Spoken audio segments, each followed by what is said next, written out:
Who is Yoshi and how does he fit into the story? Yoshi fits into the Dolittle story because Yoshi has an ailment, a very unique ailment. And in the height of the doctor's quest to reach out to animals, he found Yoshi. He and his wife found Yoshi. And Yoshi is a polar bear.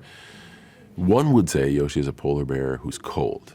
I like to say Yoshi is a polar bear seeking warmth. So when you learn about Yoshi, Yoshi is also a very positive, friendly, valuable asset who uses his talents and strengths to help.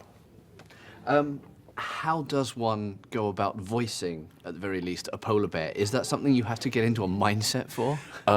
It is, but that mindset is developed by the folks making the movie. So you trust your director, you trust those in production to give you viable advice of like, hey, this is kind of what we're thinking, this is how we want to shape this, because I may have an image in my head, but if I just go off and do my own thing and it doesn't match the entirety of the live action animation, they might as well throw away my sound clips. It's really really an exercise in trusting the process.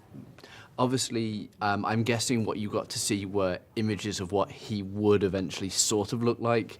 Did they also ever show you the physical performances from the set to be able to see how the performers who were bringing him to life on set move, or was there any of that? Only towards the very end. So you continue to give in chunks, like you'll give your first effort and like then you think, oh wow, that was easy, I'm done. And then they're like, no, we're gonna need this a bunch more.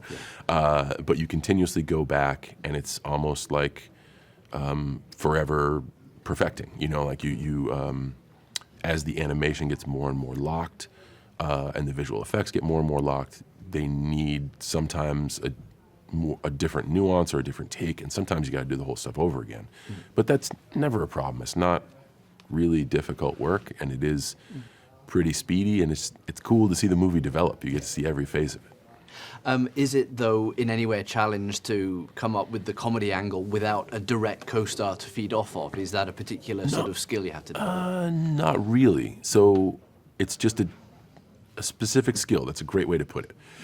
It is, I guess, a specific skill set, because instead of having more in your environment to bounce off of and use, it literally is just your environment up here.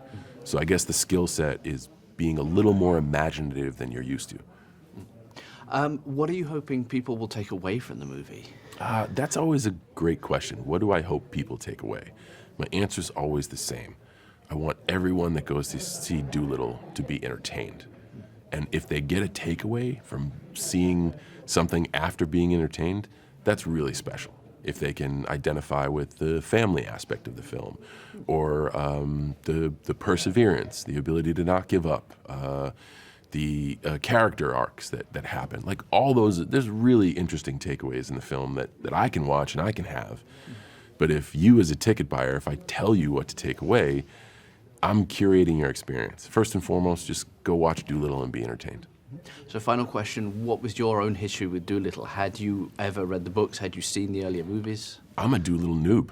I had never seen the earlier installments. I had never read the books, but I do find the narrative fascinating. I think all of us, or most all of us, look at animals, creatures with such identifiable personality, and have that imaginative wonder of, what if they could hear me, and what would they say back? And I think that's why it's just an ageless tale.